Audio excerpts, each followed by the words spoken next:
Welcome to Backstage Money, real world finance for musicians. I'm your host, Jason K. Powers, and this is where music and money collide, honest stories and practical lessons from people who make it work. Today, I am joined by Jason Hartless, first call touring and session drummer, best known for holding down the kit for Ted Nugent. He's a road pro who knows how to make a show run, and a builder, co-running Sound City Music Group with his wife, Lexi. Jason, great to have you on the show. Hey, Jason, it's great to be here. Yeah, I appreciate it. I know you guys have been busy this past year, and you finally got some downtime for a little bit, right? Yeah. It's I try to take what we do for a living, in a certain light than some other people. I'm the type of guy that I'd like to keep going and going and going Yeah. and going. And the time that I've got off, I start going crazy. Mm-hmm. So, when I'm done with one project, I move on to the next, and always working, for the next gig or project or whatever we have going on. Fill a schedule. Exactly. Right. Yeah. Idle time is my worst enemy for me. I know that. That's it. When I have free time, I'm like, okay, how many things can I pack this free time with? And everybody around me is like, weren't you supposed to relax? Is that right? Exactly.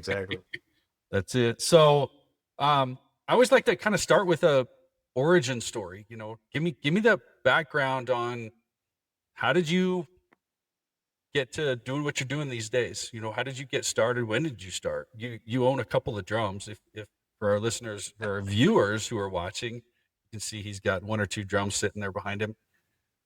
Yeah, this ain't all of them. I got about 50 snare drums along this wall awesome. over here. It's Awesome. I got what's called a drum hoarding problem.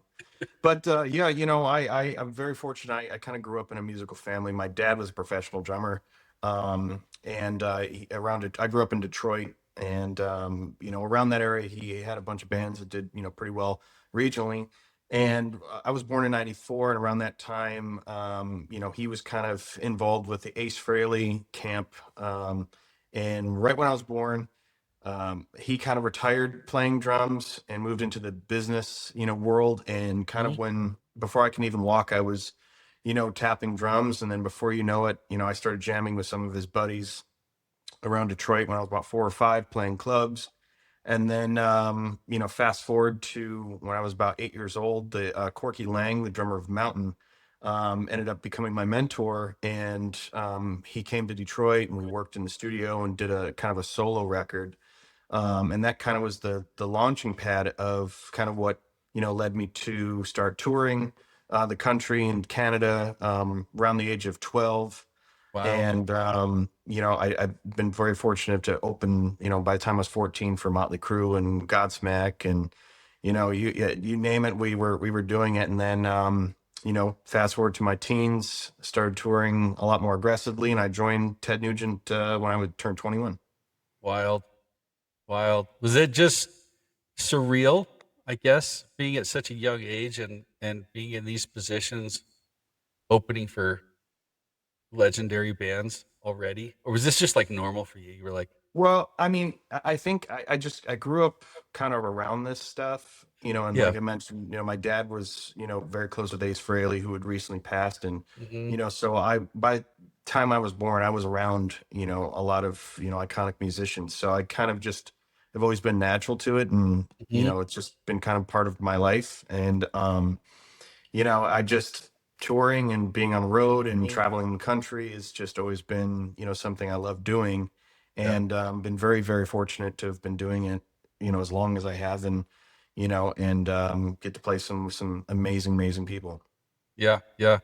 What's kind of one of the biggest, let's parse it off. Let's say before you turned 21, before you partnered up with Nugent and them, what's your favorite, biggest bands you got to play with or open for? Well, I was touring with this band called Shram, who the guitar player, Brian Shram, was a guitar player of Uncle Cracker, and he kind of went solo. And we did a 2.5 month tour. It was Motley Crue, Godsmack, Theory of a Dead Man, Drowning Pool, Rev Theory, Cavo. It was this Crew Fest 2 tour in 2009. And that was 2.5 months. And that was the summer between my 8th grade year and my senior year, my freshman year of high school. And because of that tour, I could not do marching band my freshman year of high school. So, It was like touring with opening for Motley Crue or marching band. So, Choices, choices. so that was kind of the craziest experience, kind of growing up. And, I was 14 at the time, and, lucky my dad being in the industry, he got sent out as our tour manager. So, being able to travel the country and see and play some amazing places was, incredible.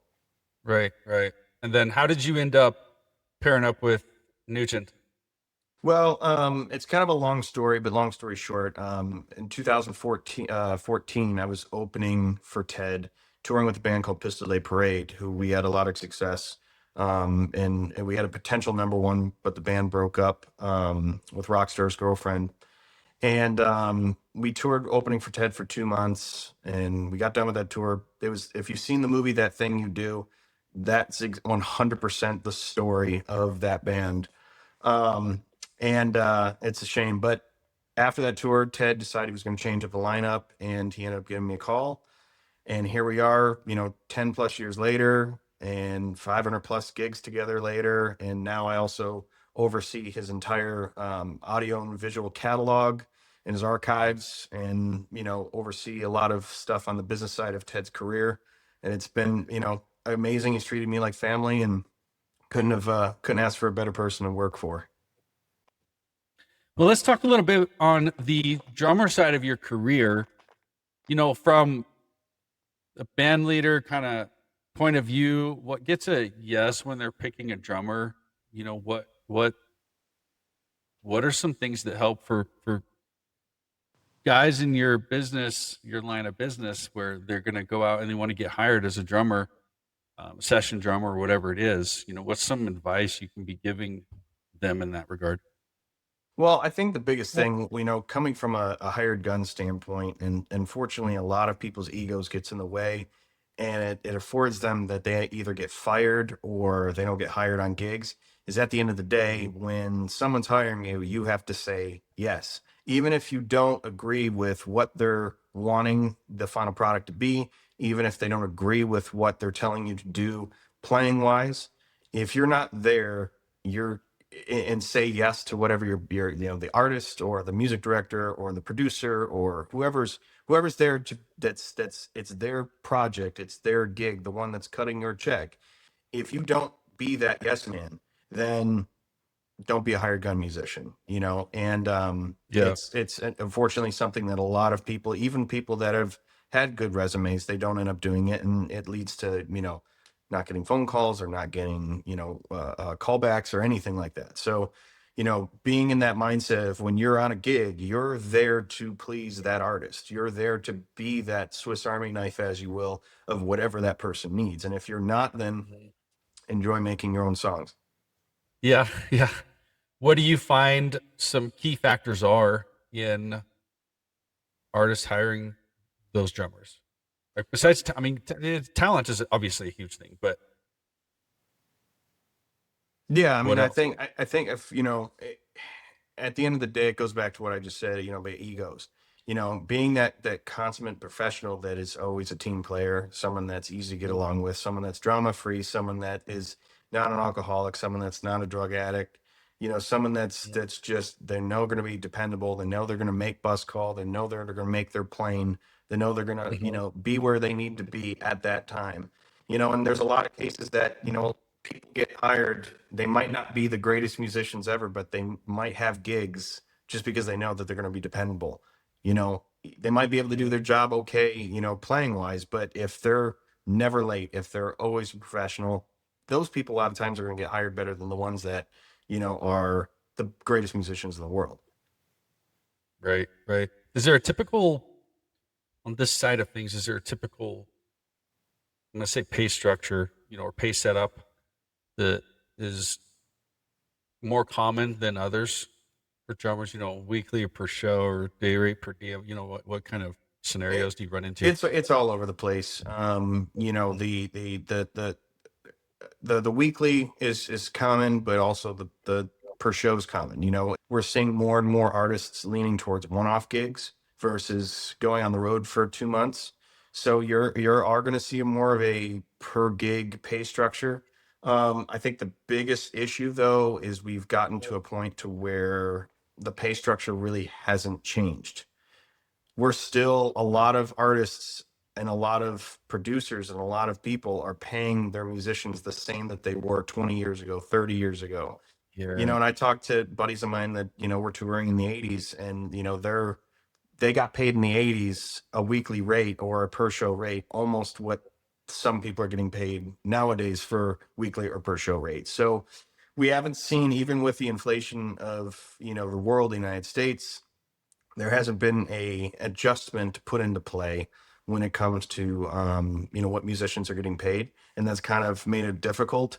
And then you add the fact that the accessibility of musicians in terms of social media and their kind of um, the amount of people that think they can be a professional when they're really not has kind of made it a little bit difficult for people that they do this for a living, and it's really ruined the pay structure because people are going to always undercut way over what somebody else is. And again, it doesn't matter what their talent level is.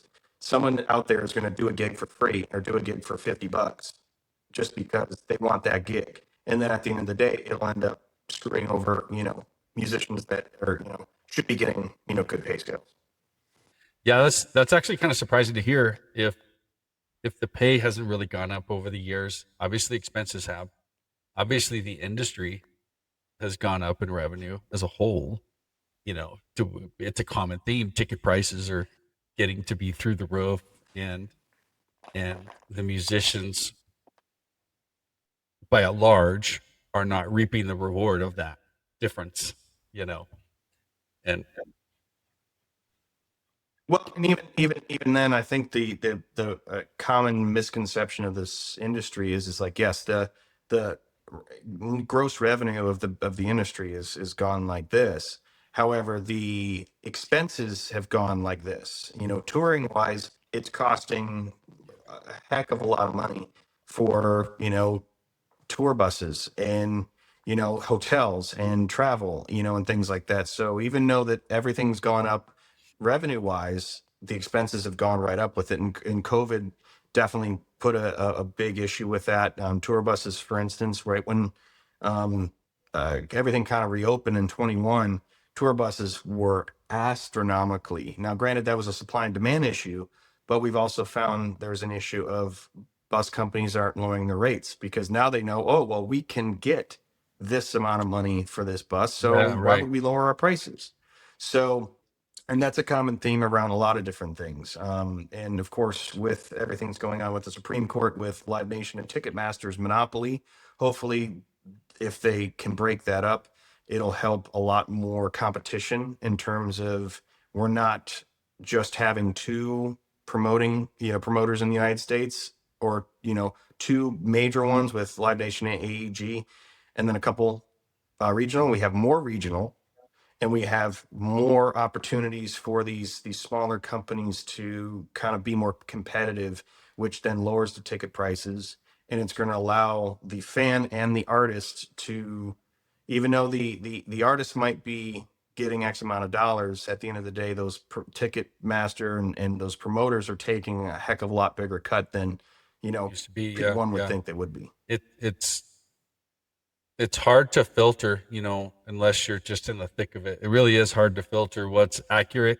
information out there, you know. And I think like that, like you said, there's a lot of misunderstanding in the industry. There's a lot of accuracy, but there's a lot of misunderstanding, and who's making what and where that money's really going. Ticket prices going up, who's getting what part of that, and there's certain figures that somehow dodge getting put in front of the blame. Even though they're very much reaping the rewards of that. It is that way.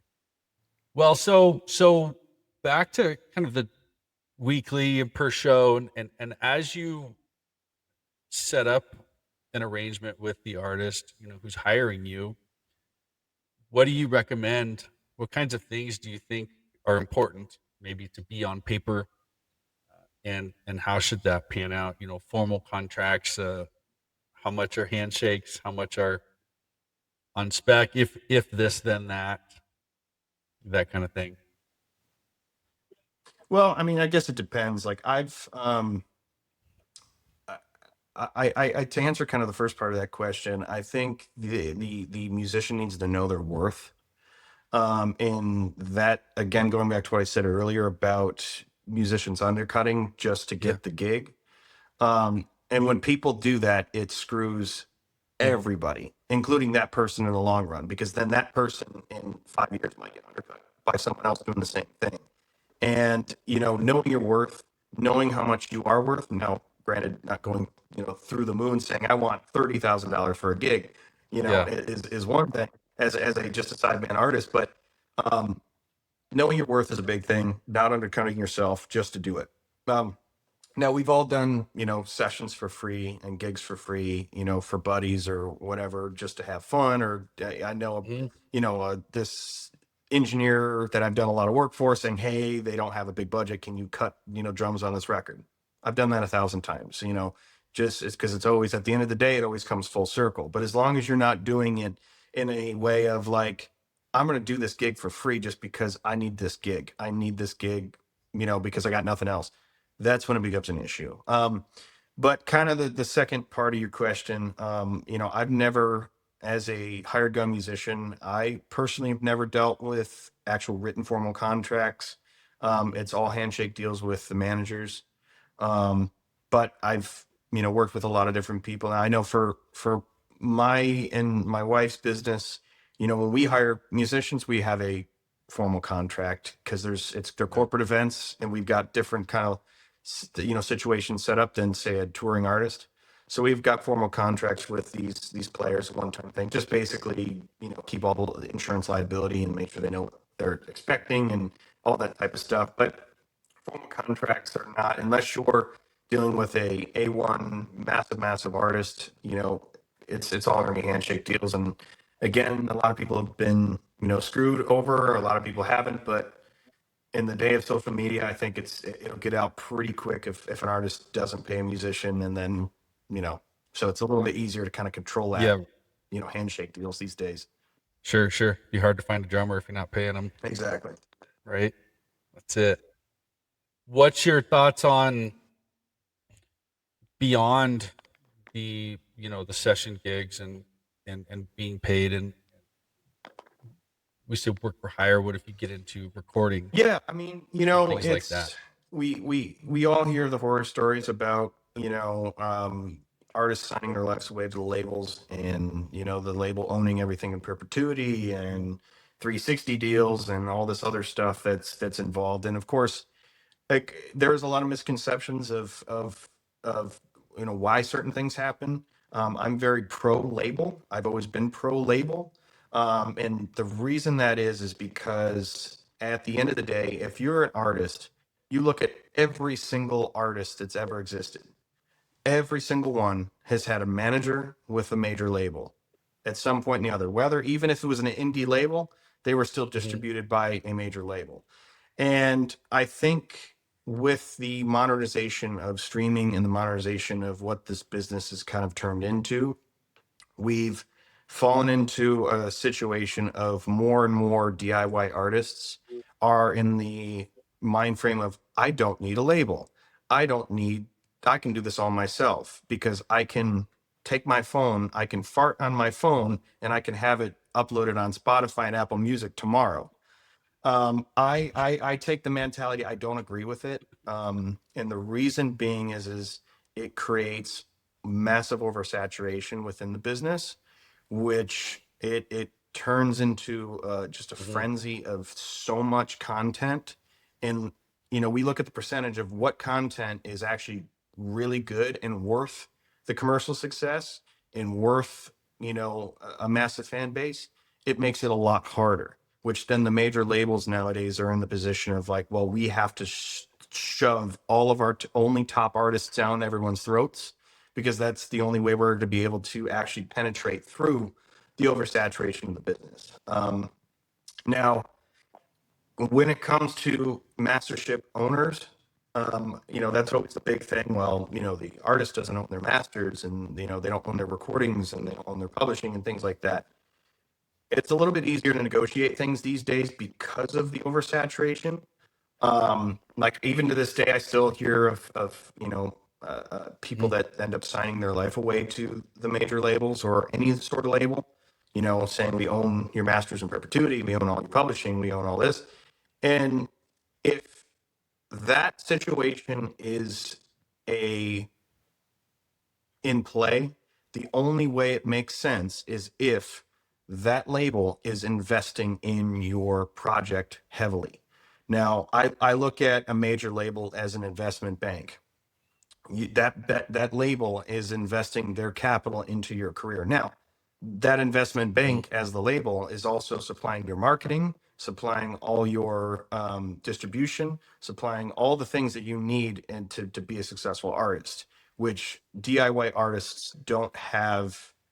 Yeah, we've got social media, but you Mhm. don't have that team, Yeah. that a group of professionals that are going to be able to actually take your and shape your career. Look at every single legendary artist in the world. Every single one has had a team of people behind them that's what they do for a living. They've got someone that is a master marketing that's going to take this artist and say, okay, we know exactly who we're going to go to, where we're going to go to it. But how you can kind of be in a different position these days is because more and more artists, especially legacy artists, are moving away from ownership of masters into licensing of masters. And how that kind of falls into play is if an artist wants to make a record, they're going to fund that record on their own, and then they're going to shop that record to these labels and create licensing deals, which in that fact still obtains ownership of the masters for that artist. They can gain back ownership whenever they want, if it's a 5-year deal, 10-year deal, or wherever they negotiate. And Mhm. that ensures a multitude of things. Number one, the artist is still retaining their masters. Number two, that major label who has the power, who has the right distribution, who has the right marketing, who has everything that needs to be, they're got their piece in it. They're making the revenue stream, depending on whatever deal they work out percentage wise. Um, and it just, to me, it makes the most sense. And I'm seeing more and more and more and more artists moving towards that direction of, okay, if I want to own my masters, I'm going to have to fund it myself. I'm going to have to make sure that I have that sort of real tangible ownership piece of it, because if I'm not, and I'm going to have to rely on someone else to finance it, then yeah, the person that pays for it should have mastership ownership of it. And I think that's where a lot of people kind of look frown me upon, but to me, it makes perfect sense. Right. Well, there's a lot of banter out there right now, especially we hear about it all the time, and I I appreciate this perspective because it's probably not the most common perspective now. Like there's a lot of, at least the loudest voice wins, as they say, for Hmm. opinion, whether or not it's right. The loudest voice gets the stage. And so the loud voices are coming up, and there's a lot of bitterness, I think, towards labels and getting the general public perception behind them on that. And maybe that's good in a way, right? That you kind of create this need for Hmm. repositioning the musician to the label and that relationship, like you said. And I appreciate that perspective on how, yes, they're funding everything. Yes, if they're doing this, and this, then okay, but don't give away, the master conversation. I think is great because if you can control that part and then license it, right? Best case scenario Well, yeah, and I think it goes for back the artist. to, what I do with, my record label is almost everything that we do, we actually license directly from the artist. All of this demos, outtakes, things like that. The way that these contracts were working back then is these major labels only owned the final delivered master. So because of that, any outtakes or rough mixes or anything of that sorts actually are owned by the artist. Which is great, which is forward to, and it's not every deal. That's just, majority of them out there from the legacy era is kind of like that. But it's really afforded the artists a great opportunity to, dig back into their catalogs and find these, alternative versions, rough mixes of these iconic songs, and then they're able to put them out. And so we end up licensing with a lot of, Ted Nugent and Sweet, and those are the main two that we've got complete control and access of their archives, and been able to kind of dig in it. And the fans love this because they're sick of hearing the same versions of the song over and over. So now, okay, let's find this cool demo and things like that. But it all boils down to licensing. Well, so what's a good step for artists to be taking early on as they're pressing forward, right? We talk a lot about getting in front of people, doing the live shows. That's like non-negotiable pretty much. And getting in front of people. And that tends to be a lot of the better revenue generator for artists for immediate income. Would you agree? Like, Yeah, absolutely. I mean, in 2026, yeah, I went from where, recordings and albums was what made the most money, is now flipped to where, we have to rely on touring, and a lot of artists have to rely on touring to make any of their money. yeah, yeah. What advice would you give artists starting out pursuing this? Because the perception is, I want to get out there. You have really a polarized view. I want to get out there and I want to get signed as soon as humanly possible.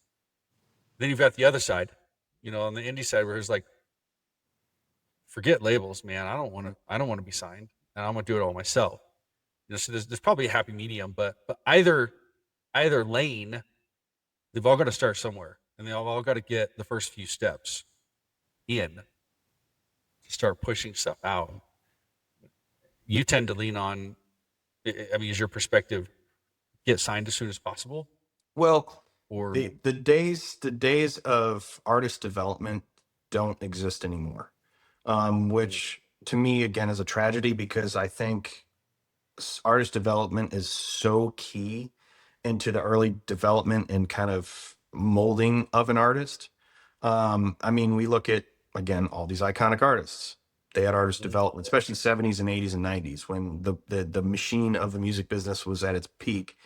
Was every artist that they signed had some sort of artist development, and that helped shaped into that artist that they are today.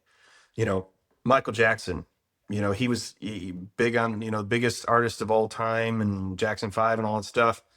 When he got shaped into what we all know him today as Quincy Jones, even though he was a producer, he was kind of that, almost molding him into what he needed to be. And I think we're missing that these days, because everybody thinks they can, you know, make their album in their basement, and I'm my own producer, and I'm my own, and we're missing that collaborative of business professionals and experts that mold. But they kind of, this day and age, because artist development's not super, relevant anymore in terms of the labels, those divisions kind of aren't really around. A lot of labels won't even look at an artist until they already have an established fan base, which again, to yeah, me, I don't agree with. Um, because yeah, they're building that audience, but in the day of social media, it's not very hard to get likes and follows. So yeah, we're not seeing an actual organic creation of an artist. We're seeing a modified, um let's talk when you're successful type situation, which I don't know, take us back to the music industry of yeah, the 70s and 80s, and yeah. let's get this artist that has great songs, let's get him with a real producer to make sure this record is, huge. Let's get him with, I think Chapel Roan's a great example of that. She had her, she built up a little bit of filing. She was signed. And I could have this wrong, but she signed with Warner Brothers originally. They put her with a producer. Uh, um, Pink Pony Club was put out. It just didn't really do well. Late Warner dropped her and just kind of was doing things. Universal grabbed her, actually did artist development, made that record. Her debut record, I thought was, or her record with Universal, I thought was phenomenal, perfectly produced. They built the team around her. They built the band around her. They built the stage show. They built her persona. They built it. It's like that was that's to me is a great example of modern artist development that doesn't happen. And you know but again, a lot of cases, it's if you don't have 100,000 followers, or you don't have 50,000 followers, you're already touring 100 dates a year, and you're not already doing this, then they don't want nothing to do with it. But we lack the true raw creativeness that kind of builds. Well, so what's the alternative? Right now, that's the that's the way when it comes That's the to game. majors. When it comes to majors, that's the way of the land. I mean, you could find some indie labels that are doing a little bit more, but again, the days of let's give this artist a chance Mhm. doesn't exist. It's if we're investing money and we're investing time, we have to know that this is a home run. It has to line up with all the data, and it has to line up with all the numbers. And if it doesn't line up with those data and those numbers, no chance. Very small chance that it'll something will happen of it. And again, we have so many great records and so many great artists that were on the brink of being dropped by a label, or on the brink of not even getting any sort of opportunity. And those records ended up being classics because they were given that chance. They were there's giving that Yeah. well, let's just put some money into them and see what happens, versus if we don't see a home run, then we want nothing to do with it. So let's tie that in now, with you guys running Sound City Music Group. Give me the break down the different facets of it, but then let's kind of talk on the label side and your vantage point from that side of it and how it can help artists. Well, I with the record label stuff, like I said, I love catering to the reissue type stuff. I've done artist development in the past with a couple of different labels that I've worked for, and I always love artist development. But one of my favorite passions is really dealing with legacy stuff, and dealing with Mhm. finding these gems that have never been heard, and finding these demos and outtakes. It's awesome because I look at it as from a fan perspective. I know that like the Who and Toto are my two favorite bands.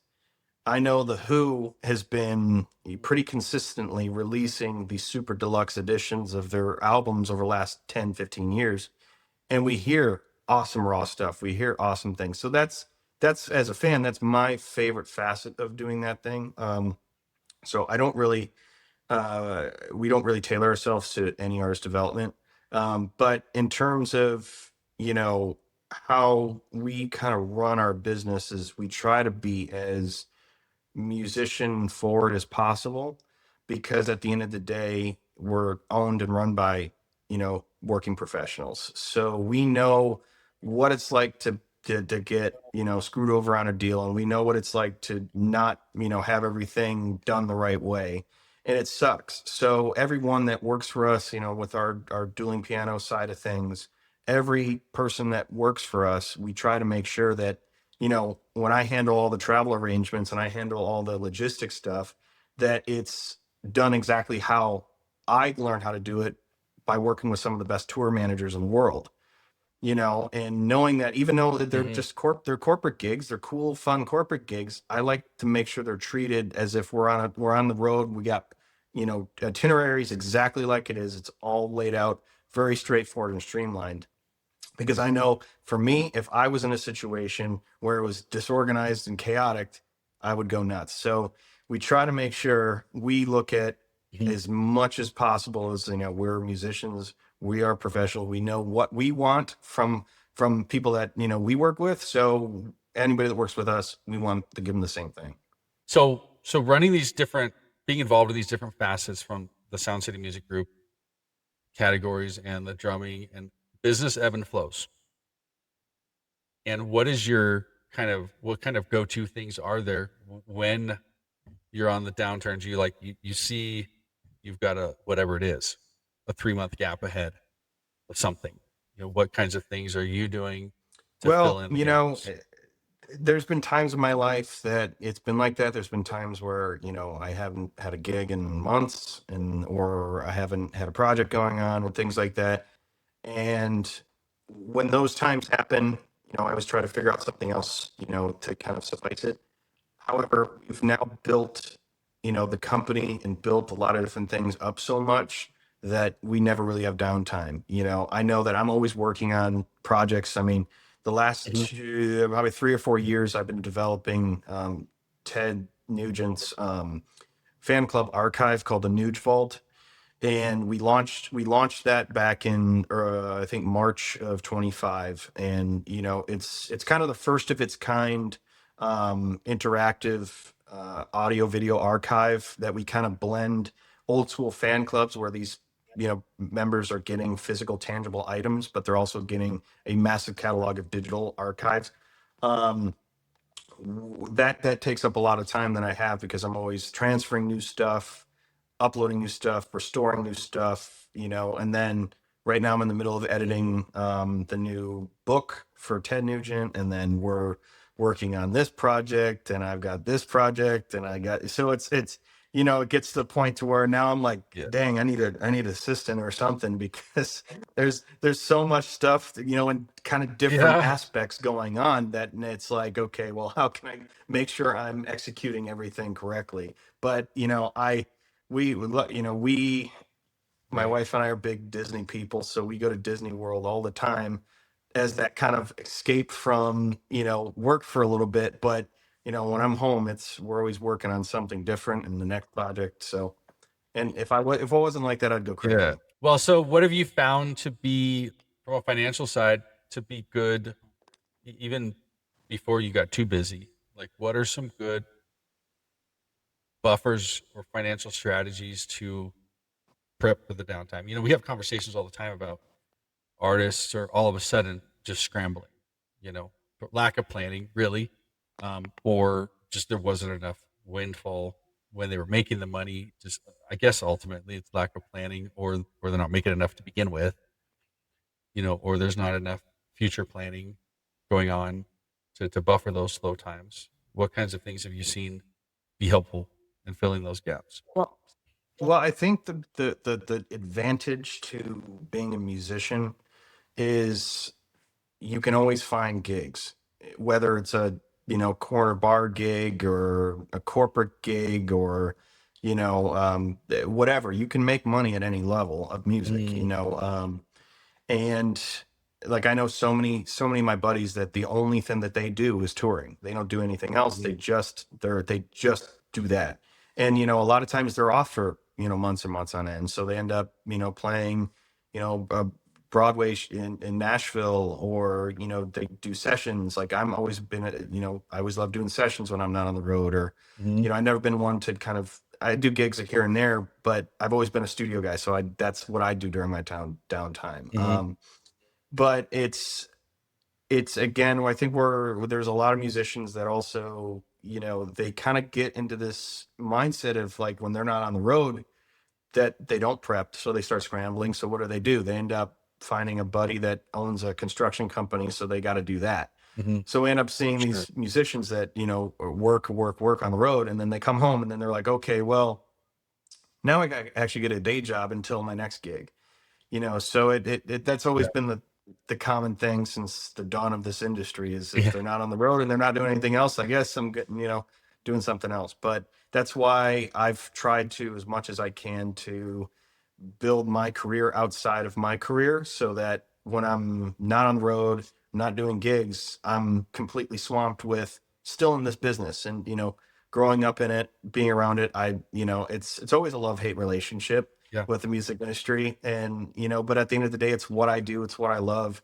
you know being able to be on every side of it is just it keeps it fun and interesting, and trying to be that Swiss Army knife of like, okay, well, I'm going to be an audio restorer this day. I'm going to be a drummer this day. I've got to, create this day. I got to do that. It's just, it keeps it fresh and interesting, and I love it, and I would never trade it for anything else. Yeah.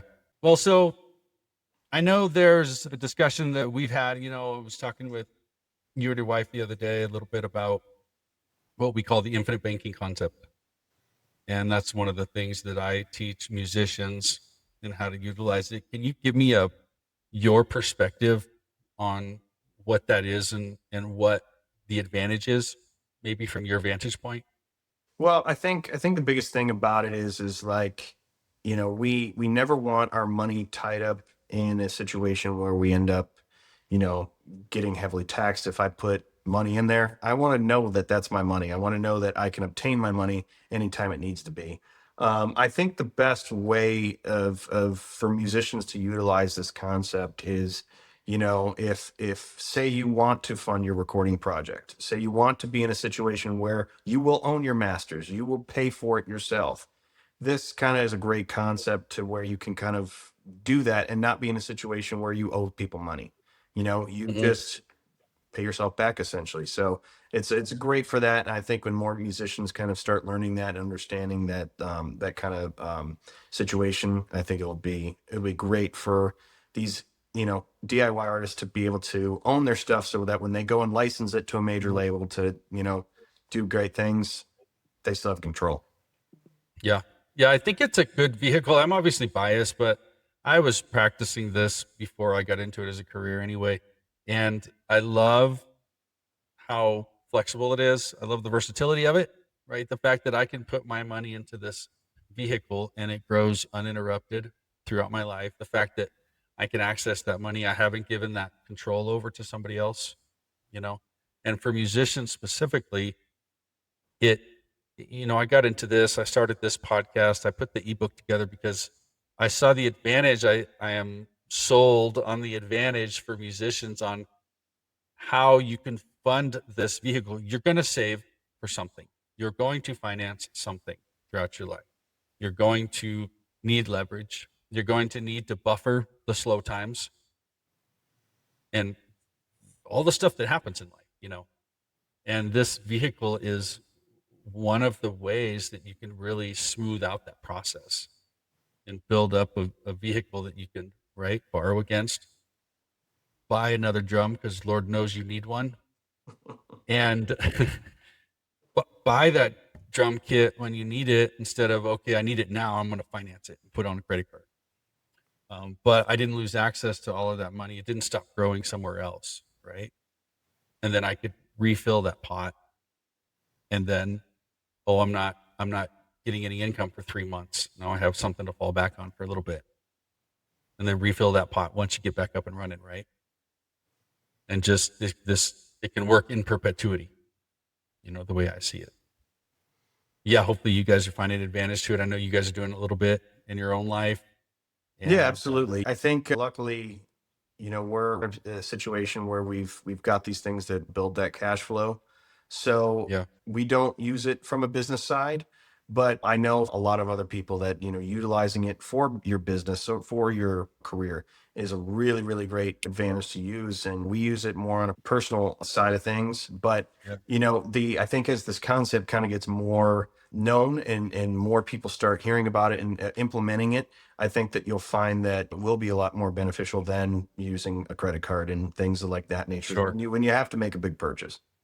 I appreciate that input. I'm going to give you, the listener, more information about it at the end of the show on how you can download a free ebook that'll talk about that, and then get connected and see if you want to look into it more. But on to the next thing. Any hard lessons you learned along the way that didn't pan out? You're like, I definitely won't do that again. You know? Oh yeah, yeah. I mean, we've all been screwed over. I luckily I haven't been screwed over from a musician standpoint, but business wise, there's always people that you think you can trust in business, and then they end up screwing you, or they Mhm. put you in a different a tough situation, that can affect relationships with other colleagues or whatever. It's um I just make sure you have whatever you can in writing, when it comes to if you're dealing with any business stuff. Now I said earlier, I've never dealt with contracts when it came to me being hired as a musician, Yeah. but I try to take approach of whenever I'm hiring somebody, they have a contract and we know that it secures them and makes sure they're protected, and same with me. So there's always the I guess the old saying goes is if you know you're doing something right when people want like to sue you for something that they have no right to, Mhm. because Yeah. they just want to see you get knocked down. And I've been Yeah. involved in a couple of those in my life, and won those. So but it's I look at it as like you're doing something right because people want to knock you down. Is there a common mistake you see artists that have a propensity to make throughout your career? Like getting themselves in a position, or bad choice on financial choice, bad contracts? Is there anything you tend to see come across your field Well, of sight? it's again, it goes back to what we were talking about in terms of ownership. It was always, the term 360 deal is what the labels have done for years, and where they take a piece of everything. But Yeah. a lot of people get these wide eyes of like, oh well, I've got a shiny contract in front of me. I'm just going to sign it because I'm going to be a star. And Yep. making sure that you have attorneys, making sure you have professionals that know the lingo, and making sure you have people that know what they're talking about help you and make sure you don't get screwed, because again, extremely common theme. Yeah, I've been called by some buddies of mine that Yeah. that have been like, hey, I got a call from a radio promoter and sold me the world, and they're going to make me and put me on every radio station, and they're going to do all this. And then I'm like, okay, well, what how much does it charge? Well, they want to charge me some big dollar amount. I'm like, why would you do that? And it's the Hollywood eyes of the music business that is creates misconception of so many people. Is like, sign your name on a Yeah. dotted line, and I'm going to make you a star. Have professionals look at it. Talk to people that you might know that have experiences, and they can help you from not getting screwed over. Yeah. And thinking long range, right? Thinking this sounds good now, but how is this going to affect me a year from now or longer, right? What am I? Yeah, and that's what ends up, signing your life away, signing your masters away, signing your publishing away, signing the rights to there's labels out there that they specialize in building and I'm not going to name the label, but there's a label out there that specializes in builds super groups of musicians that have played with played with big names. They pay them a fee, and then they own everything. So it's essentially a straight up work for hire situation. So then that band Yeah. can't do anything without the express permission from that label. But Yeah. there's different situations. Again, it goes back to talk to a lawyer, talk to people that you're talking, that know the business, and don't just sign something because someone sold you, the world. What are the different revenue streams you see out there that tend to be the best for artists? There's okay, touring, there's record sales, right? We have the streaming conversation, which is a constant discussion nowadays. You have, even on tour, you have the meet and greet kind of people want to do the meet and greets. They want to charge for those, or the people want to do merch. Um, there's a lot of money in merch. What works, Well, what I doesn't from mean, your eyes? vinyl to me is one of the best forms, even though it is expensive to produce. Um, I've now been, pressing vinyl for 10 years now, and worked on, 40, 50, 60 projects. I love vinyl because it's a tangible item. It's an art piece. It's a kinesthetic quality actually doing it. The fan gets an experience. And it also, from a revenue standpoint, even though vinyl costs between $6 and $10 per unit, depending on the packaging that you're doing, um, the profit margin in vinyl to me is one of the best around still, because you're able to sell premium signed versions, or it's very easy to create 3, 4, 5 different color variations, and the fans will buy all four. They want to collect all four. It's very easy to throw in a poster or something cool inside, Yeah. a digital download card. There's endless possibilities with it. And obviously we've seen over the last number of years, the vinyl sales have just gone like this. But I personally love it. Now, I always have Yeah. people still like, well, what about CD? What about CD? It's also easy to, include a CD with a piece of vinyl. Well, so it's interesting. Vinyls have outsold CDs nowadays. I think that's absolutely wild Well, these yeah, I days. mean, I love it. I grew up, I was born in 94, so I kind of, grew up in that pre-digital world. I still remember having to go to the store and buy a CD and, even cassettes to a certain point. And, what we're missing is that kinesthetic quality. We're missing that physical, tangible item. You look at vinyl Yeah. records, it's a 12 by 12-inch piece of art.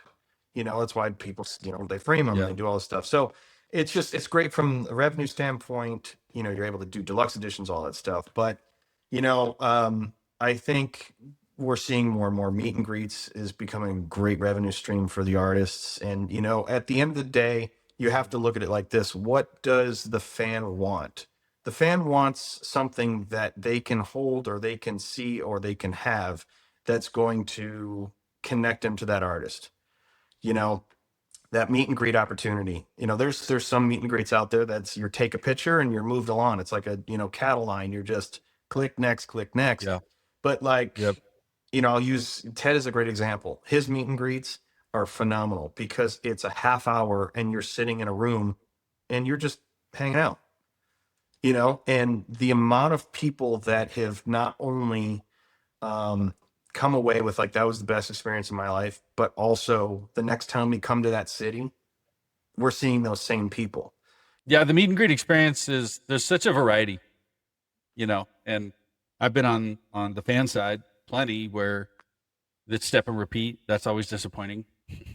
you know, the especially if you're paying good money for it, and I think there's something to be said about the artists who will spend the time with their fans, whether they're paying or not right. If you're paying for the meet and greet or the artist you're just hanging out after the show and wandering around, I think there's something to be said about that. I think it generates a more personal experience, right? And you walk away with that, and so you're gonna want to you appreciate it that much more. Well, You I want to see him think, again. and I think too, it also adds to the fact of, even if the artist is, up and coming or they're not big enough to sell meet and greet packages, the artist hanging out after the show or just coming to the merch table or whatever, that's going to help generate that revenue. That's going to Yep. help boost sales. If you are going to that merch booth, people are going to come up there, want to talk to you, and they're going to be like, oh, yeah, here, give me the t-shirt too. Give me a poster, give me a CD. And then they sign it. Yep. Again, it's that personal experience that person, that fan wants. They want to hold, they want to have something. And, that's why with the Nuge Vault, what we do is if you're a yearly member of the big top tier, you're getting, signed items by Ted included, that get mailed to your Yeah. house because that connects you with that artist. That gives almost an artist is only there because of that fan, because that's what made that artist. So if the Mhm. artist knows their spot and they know they're going to give back to that fan, that fan is always going to be there. That fan's always going to purchase stuff. That fan's always going to buy concert tickets, Yeah. wear their t-shirts, buy their albums, everything in between.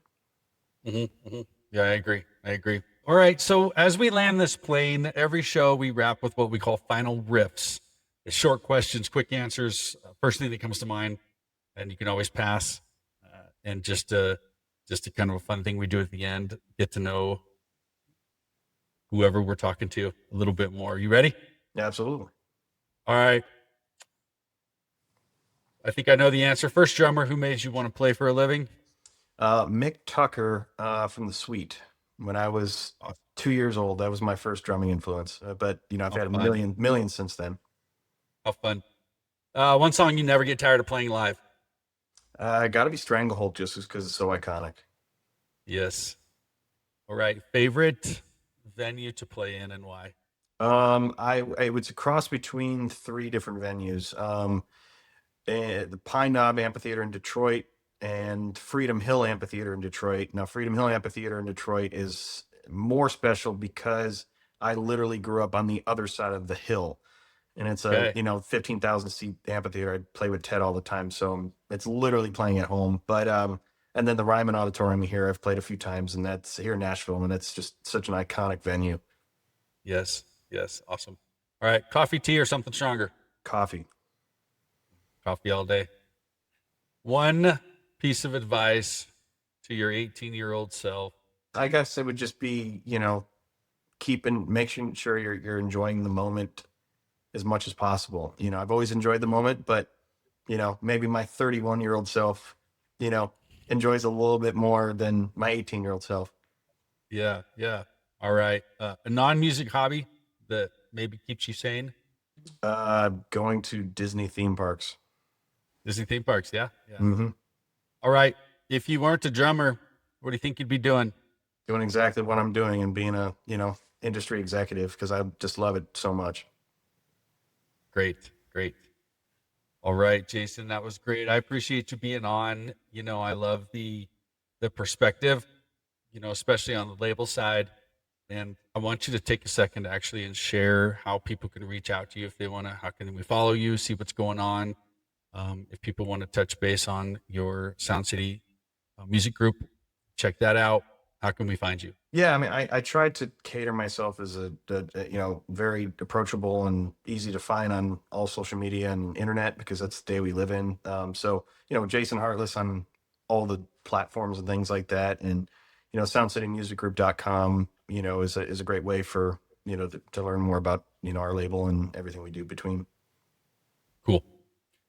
All right. Well, thanks again for being on the show. And for everyone listening, if you want to study your way to fund your music, grab a copy of my free ebook at 1024wealth.com. It's called A Musician's Guide to Infinite Banking. It'll show you how to keep the money accessible, keep the money flowing and compounding, smooth out those feast or famine times, and help fund the things you couldn't normally fund along the way. So when you're ready to talk through it, give me a call, book a call with me on that same link, 1024wealth.com/music, and let's talk through it. Meanwhile, thanks for listening, and subscribe on your favorite podcast. Share this with one person who needs to hear it. And I'll see you next time. And until then, keep your money working and your music moving. Thanks, Jason. Yeah, appreciate it.